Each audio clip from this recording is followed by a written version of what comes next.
Hi, you're on Bible Answers. Hi, Pastor. Just had a thought. It's Sarah. Could you discuss, and my eyesight is not good tonight, so I can't get my scripture, God's permissive will and God's perfect will, and the battle in the heavenlies with the other guy? Because sometimes we think God does things directly to us, and sometimes we don't understand why he allows things. Yeah, I can do that. And I'll hang up and listen. Thank you. Okay. Bye-bye. Bye. All right. Let's see. God's perfect will and his permissive will.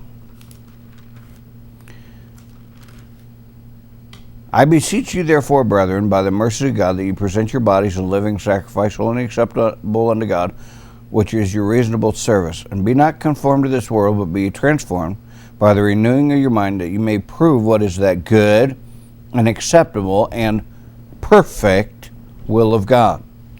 So God has a perfect will for you. God has a perfect plan.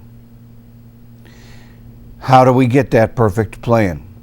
Well, we get it by having our minds renewed and not being conformed to the world, but instead being transformed. And the Greek word for transformed is the same Greek word that we get our English word metamorphosis, changed from the inside out.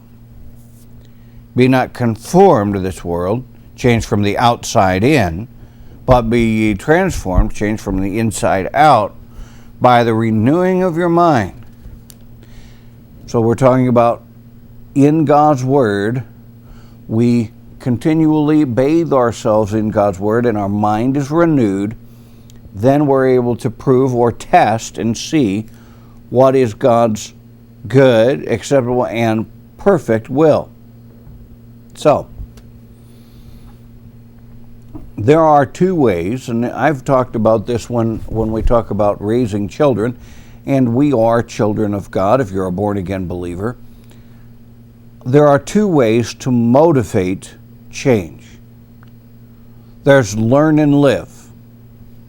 That is God's perfect will. I read the Bible. God says, do this, don't do this. I say, okay, I'm going to do this and I won't do that, just like God says. And God says, you are in my perfect will. Good. Now, there is God's permissive will. Sometimes we are not motivated to change by learn and live. Well, there's one other way that God has allowed for his children to be motivated for change. That's a more painful way, and it's called live and learn.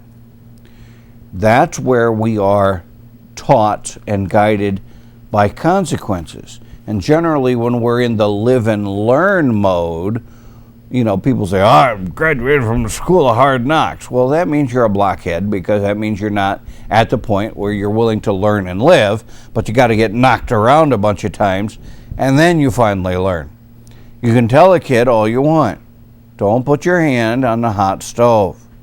Kid looks at you like a calf stared at a new gate, waits for you to turn your back. You turn your back, kid touches the hot stove, kid only does it once. Ow, that really hurt. What's he done? Learn and live? No. He rejected your counsel, don't touch the hot stove. But he's not going to do it again because he's lived and learned. So Galatians chapter 6 and verse 7, be not deceived, God is not mocked, whatsoever man soweth, that shall he also reap. So God has a law of consequences. God says, don't do this. We do it anyway. Now God allows consequences to come in and say, whoa, that was a really dumb idea. Bad things have happened when I've done this, and God said, don't do it. I'm not going to do that again. Now we're motivated. Did God want those bad things to happen? No, that's why he told us not to do that in the first place. But we didn't do what he said, so we didn't stay in God's perfect will. So God allowed his permissive will, consequences, to take place to be able to bring us back into God's perfect will. I hope that that's making sense to you. Let me give you just one other thing here. Hebrews chapter 12 talks about a father's correction. Whom the Lord loveth, he chasteneth and scourgeth every son whom he receiveth. If ye endure chastening, God dealeth with you as with sons. For what son is he whom the Father chasteneth not? If you be without chastisement, whereof all are partakers, then are ye bastards and not sons.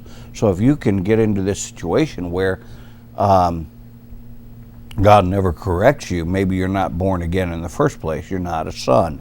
But if you are a son and you have refused to learn and live, then God's going to allow you to live and learn, and that's permissive will, not perfect will, because the perfect will is that you don't have to go through that at all. I hope that that helps you.